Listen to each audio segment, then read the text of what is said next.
Hello students, how are you all? I hope you are fine. I am also fine. Now I am going to teach you history chapter first, the medieval world. So student, what is a medieval world? Latin word it means medium. It means middle part. यानी हमारे जो generation चलती है तो उसका जो मध्यकालीन भाग होता है उसे हम मीडियल वर्ड कहते हैं। इसका मतलब होता है मध्यकालीन।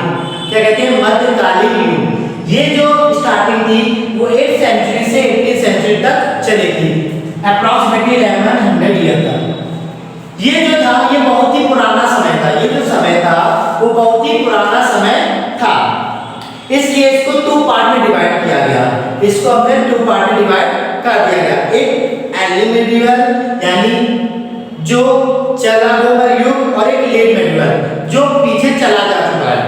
तो हम बात करते हैं कि इस युग में जो हमारी पीरियड था 30th सेंचुरी में हमारे पलाश मींस क्या होता है? एक प्रकार की डायनेस्टी थी जिसे हम गुप्त वंश भी कहते थे। पलाश की राजा है जिसे हम गुप्त वंश कहते थे।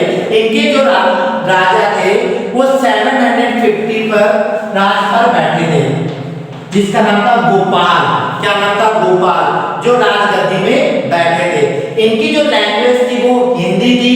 ये लोग बौद्ध धर्म को मानते थे। और हाँ, इन्हीं के युग से हमारे शिव मंदिर की भी स्थापना हुई, यानी शिव मंदिर भी बनना शुरू हो गए। इसके बाद हम बात करते हैं प्रतिहास की जो फर्स्ट राजा थे उसका नाम था नागभट्ट फर्स्ट। प्रतिहार के जो पहले राजा थे उनका नाम था नागभट्ट फर्स्ट। ये हमारे 724 पर राजगद्दी पर बैठे थे। नेक्स्ट बात करते हैं राजपूत जो थे वो साउथ एरिया साइड थे और इनकी जो लैंग्वेज थी वो कन्नड़ और संस्कृत थी। इनके जो राजा थे वो दत्ती युग थे। और हमारे जो कृष्ण देव फर्स्ट, इन्होंने अजंता एलोरा की गुफाओं को काटकर शिव मंदिर को बनाया था। किसने बनाया था? कृष्णदेव प्रथम ने, जो 756 से 773 तक राजा किया। फिर आता है चोलास मींस होता है चोल। चोलास जो थे वो अधिकतर हमारे तमिल बोलते थे, ऑब्वियसली तमिल साइड के थे। इनकी जो लैंग्वेज थी वो संस्कृत भी थी। ये लोग 300 BC से 1279 तक चले।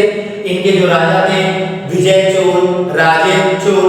और हाँ, तांजावुर के बृहदेश्वर जो टेंपल है वहां पर चोल राजा के जो राजा थे राजराज फर्स्ट, वहां पर उन राजा की प्रतिमा आज भी बनी है क्योंकि उन्होंने वो मंदिर बनाया था। अब मैं बता दूं बैदेश्वर मंदिर में तंजावुर में बैदेश्वर जो टेंपल है उसकी क्वालिटी क्या है?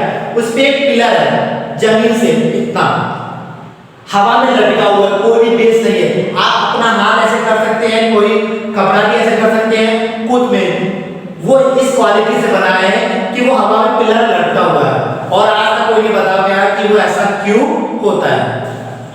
फिर हम बात करते हैं राजपूत जो थे। राजपूत हमारे वैसे पता है जो हमारे महाराजा सब राजपूत में आते हैं। तो उसके बाद 13 यानी हम बात करते हैं केवल 8th century to 12th century, 13 to 18th century में इस समय हमारे तुर्क, अफगान और मुगल, तुर्क मींस वो टर्की से जो आए मुस्लिम है, अफगान और मुस्लिम, ये सब हमारे 13 to 18th सेंचुरी पर आए थे।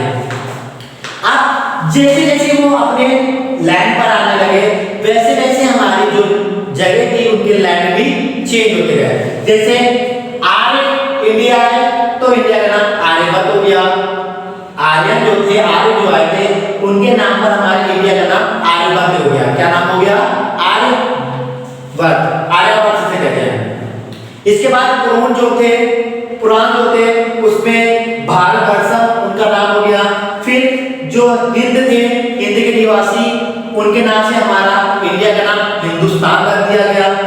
इंदुज जो रिवर थी, सिंध रिवर थी, उससे हमारे भारत का नाम इंडिया रख दिया। और जो हमारे शकुंतला के बेटे थे भरत, उनके नाम से हमारे इंडिया का नाम भारत रखा था। Are you getting? No understand ना?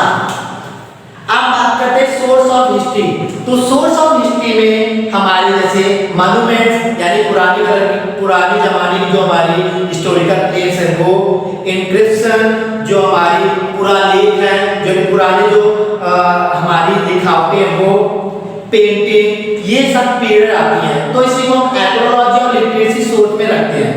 अब बात करते हैं आर्कियोलॉजी सोर्स, तो वो सोर्स जिसके द्वारा ह्यूमंस को पता चलता है ये क्या कहते हैं, ये बिल्डिंग कितनी साल पुरानी है, ये पेंटिंग कितने साल पुरानी है, उसे हम आर्कियोलॉजी कहते हैं। तो आर्कियोलॉजी में सबसे पहले आता है इंस्क्रिप्शन यानी शिलालेख। इसके द्वारा ये जो राइटिंग होती थी वो स्टोन्स पर लिखती थी, स्टोन्स या पत्थरों में। आज भी कई ऐसी गुफाएं हैं जहां पर मंत्र या कोई कहानी या स्टोरी लिखी हुई है, क्योंकि पुराने समय के लोग उनके पास कागज कलम होती नहीं थी, तो वो स्टोन से गुफाओं में लिख देते थे और उसकी फिगर भी बना देते थे। तो ये जो इंस्क्रिप्शन होता है इसे एपिग्राफी कहते हैं, यानी पुरालेख, यानी जो पुराने लेख होते थे वो। इंस्क्रिप्शन या शिलालेख को एपिग्राफी मतलब पुराने लेखों में लिख। इसके द्वारा इंस्क्रिप्शन में हमारे अशोका, मौर्य के ये सब आते हैं। हाँ, अशोका के पापा को आप जब जानते हो कि बिंदुसार, मैं आपको एक स्टोरी बता दूं। बिंदुसार ने एक जगह पर एक गुफा में एक मंत्र लिखा है। उस मंत्र को उन्होंने कहा जो इस मंत्र को पढ़ लेगा उसको लॉट्स ऑफ ट्रेजर यानी बहुत सारा खजाना मिलेगा, लेकिन उस गुफा में को के मंत्र को आज तक कोई नहीं पढ़ पाया है, और जो पढ़ लेगा गुफा का दरवाजा खुल जाएगा और उसे बहुत सारा खजाना मिल जाएगा। क्योंकि जब अंग्रेजों ने उन पर अटैक कर दिया तो बिंदुसार ने अपना जितना भी ट्रेजर था उस गुफा में छुपा कर रख दिया था ताकि अंग्रेज लोग उसको ढूंढ ना सके। इसी तरह हमारी कुछ जो किंग्स होते थे वो अपनी पोएम्स, अपनी प्रशंसा कराने के लिए प्रशस्ति करते थे। प्रशस्ति मीन्स होता है पुरस्कार देना या सम्मान देना।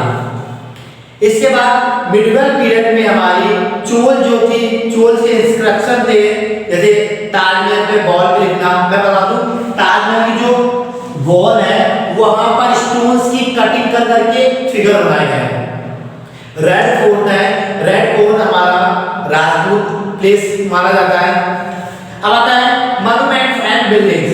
तो बिल्डिंग जो होती है just like temples, fort means किला, मॉस्क्यू मस्जिद, टॉम्स जो गुंबद होती है किसी की दरगाह, ये सब जो होते थे वो हमारी बहुत ही फेमस मध्यकालीन युग की थी, जिसमें हुमायूं तो पता है हुमायूं का मकबरा, कुतुब मीनार, कुतुब उल इस्लाम, जामा मस्जिद जो शाहजहां की बेटी के नाम से बनाया गया था।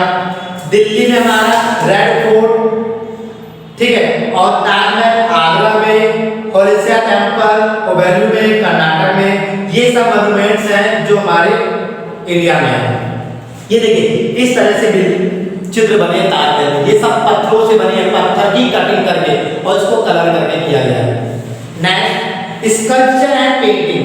तो ये जो स्कल्पचर पेंटिंग होती है वो इस पीरियड में होती है, बनी थी। तो अधिकतर जो पेंटिंग है और मूर्ति बनती थी वो ब्रोंज से बनती थी या वुड बनती थी। और हाँ, हमारी जो डांसिंग शिवा लॉर्ड शिवा से नटराज की मूर्ति कहते हैं वो भी चोल राजाओं के द्वारा बनी गई थी, जिसे राजेंद्र प्रथम ने बनाया था। ये हमारी नटराज की मूर्ति। तो इस तरह से किंगडम चलता गया। अब आते हैं बात करते हैं कॉइन्स। कॉइन्स में हम बात करते हैं the study of coin is the numismatic, यानी इसे कहते हैं मुद्रा शास्त्र, यानी जिस चीजों में हम मुद्रा के यानी कॉइन्स के बारे में अध्ययन करते हैं कि वो मुगलों पीरियड का है या एशियन पीरियड का है, उसको हम न्यूमिजेटिक्स कहते हैं। ये जो होती है इसके द्वारा हम किंगडम की डेट्स यानी कौन सा राजा कितने साल तक राज किया, उसकी क्या लैंग्वेज थी, वो कौन सा व्यापार करता था, उसकी क्या आर्ट थी, इन सब के बारे में बात करते हैं। इसी तरह द्रव्य परीक्षा एक ऐसी बुक थी जिस पर कॉइन्स के बारे में लिखा था। अलाउद्दीन खिलजी जो थे उन्होंने भी कॉइन्स के बारे में कई सारे बताया गया है। ये खिलजी के कॉइन्स है, यानी खिलजी इस पे मुसलमान लैंग्वेज लिखी है। ये भी कॉइन्स गियासुद्दीन की है, ये भी मुस्लिम लिखी है। ये विजयगढ़ किंगडम की है जहाँ पर हमारे हिंदुत्व का सिंबल दिखता है। अब आता है लिटरेसी रेट, तो 700 CE से एंड 800 CE तक हमारी जो मनुस्क्रिप्ट थी, मनुस्क्रिप्ट जानते हैं पुरानी जो पिंडुलिपि थी, यानी अभी तक जो पंडित जो थे या फिर बहुत ही ज्ञानी थे, वो ऐसे कुछ फोल्ड करके चलते थे, ठीक है, उसे हम मनुस्क्रिप्ट कहते थे। ये बहुत ही कॉस्टली होती थी और बहुत जल्दी खराब हो सकती थी, इसलिए इसको सुरक्षित रखना बहुत ही जरूरी होता था। तो ये जो बुक्स होती है वो स्क्रॉल करके ले जाते थे और आज भी हमारे इंडिया के कुछ म्यूजियम में कुछ पुरानी मैन्युस्क्रिप्ट रखी है। लिटरेसी सोर्स के बारे में बात करें तो यहाँ पर कुछ बायोग्राफी, कुछ ऑटोबायोग्राफी। बायोग्राफी मतलब किसी की जीवन गाथा, ऑटोबायोग्राफी किसी के द्वारा लिखी गई कोई कहानी। फरमान एक सरकारी आदेश होता है जिसको किंग्स या वहां का जो गवर्नमेंट होती है वो पारित करती है और लोगों को जस्टिस करती है। इसके बाद उन्होंने justice, tax and travel view. Travel होता है यात्रा वृत्तांत, जैसे यात्रा वृत्तांत जानते हैं क्या होता है? Travel view. जैसे हम आगरा गए, मैंने आपको बताया कि वहां पे ताजमहल है, ताजमहल में ये है, वहां किला है, तो मैंने अपनी यात्रा के दौरान जो चीज मैंने महसूस की, फील की, उसको बताना ट्रैवल व्यू कहलाता है, जिसे कहते हैं यात्रा वृत्तांत, अपनी यात्रा को डिस्क्राइब करना। तो इससे पहले मध्यकालीन युग में कुछ हमारे थे जिन्होंने बुक्स को लिखा था। रजत तमरी ये कन्नड़ के हिस्ट्री थे जो कश्मीर के किंग थे। तारीख फिरोज शाही ये जिया उल बिन बलोनी थे, इन्होंने दिल्ली सल्तनत फिरोज शाह तुगलक के बारे में डिस्क्राइब किया। खाजिन उल फुतो ये जो एक तुगलक खाना थे, अमीर खुसरो जो बहुत ही बड़े कवि थे, उनके बारे में उन्होंने बताया। अब आता है मीमोर।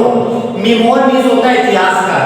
क्या होता है? इतिहासकार एंड ऑटोबायोग्राफी। मैनी मीमोर्स यानी कुछ सारे इतिहास हैं जो अलग अलग चीजों में बने हैं। जैसे बाबर मीमोर, बाबर का इतिहास बाबरनामा में लिखा है, यानी बाबर ने अपनी बुक लिखी थी जिसका नाम था बाबरनामा। इसके बाद जहांगीर, तो हाँ, हमारे जो इंडिया में जो कला का प्रेरणा मिली है वो थे जहांगीर। उनको आर्ट से बहुत ही लव था, यानी उन्हें हर जगह आर्ट दिखती थी, यानी उन्हें पेंटिंग ये सब चीजों ज्यादा महत्व करता था। जहांगीर की जो ऑटोबायोग्राफी थी उसे क्या कहते हैं? जहांगीरनामा कहा गया। इसके बाद हुमायूंनामा यानी गुलबदन बेगम उनकी जो वाइफ थी, उन्होंने बुक लिखी थी जिसका नाम था हुमायूंनामा।